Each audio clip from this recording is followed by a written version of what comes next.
Hello everybody, my name is DoomFish, and in today's video I'm going to be trying to make some different redstone contraptions without really using any redstone.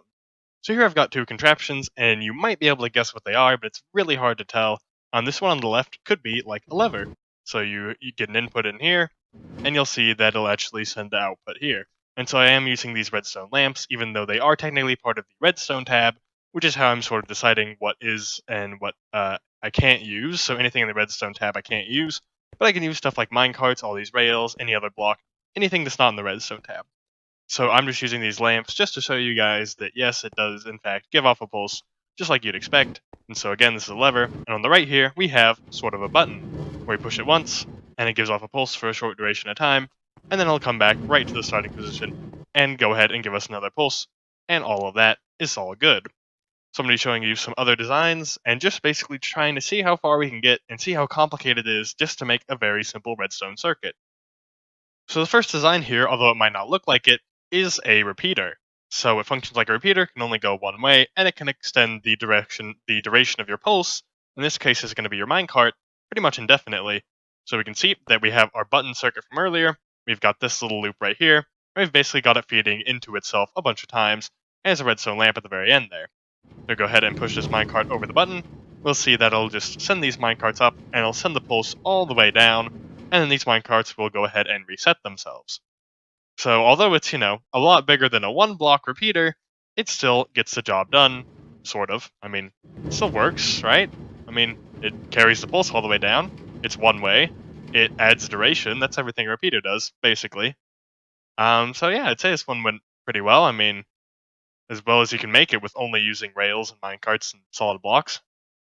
Next up, we have a redstone clock here, and so it'll give off a pulse over here every once in a while, and this is actually pretty simple. All it takes is one of our lever mechanisms in the center, and then we just need to set this thing in motion ourselves, and we'll see that it'll go ahead and loop around this entire thing, and every time it loops around, it'll give off a pulse to this redstone lamp here. And of course, when we want to turn off this clock, it's as easy as going ahead and flipping the switch, and what we should see is that it'll stop right around here, or right around here, and then we can do the whole process over again, just like we did earlier. Now, the last thing that I'm going to show you guys is a very interesting little storage system we have here, and try not to get overwhelmed by the amount of minecarts we have here. A lot of these are just to power these powered rails down here. These are the actual ones that we can select our storage from. So just go ahead and push this down, and we'll see over on this end that we get our minecart chest in here. We can put items in it, do whatever. And there's also other slots here, so we can do this for other ones. I've only built 3 of these modules up, but I suppose you could build as many of them as you wanted. So that's that one, and again, we can do it with this one on the end. And once we're done with all of our items, we can just go ahead and turn on this switch over here, and go ahead and send these back down, and then it'll just keep on moving back and forth, and once they're all sent back down, we can go ahead and move this back. So that was maybe one of the most impractical storage systems I've ever seen. I mean, you've only got 3 chests, and it only moves it up and down this little slider, but you definitely can call your storage up, and you can have your storage wherever you want.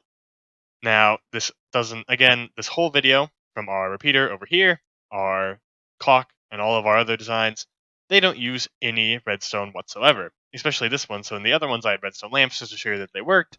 This one has absolutely 0 redstone components right here. Now, there's no reason why you should ever do something like this, because it's entirely impractical. I mean, we did this, and this took up like 10 times the space that it normally would if you just, use buttons.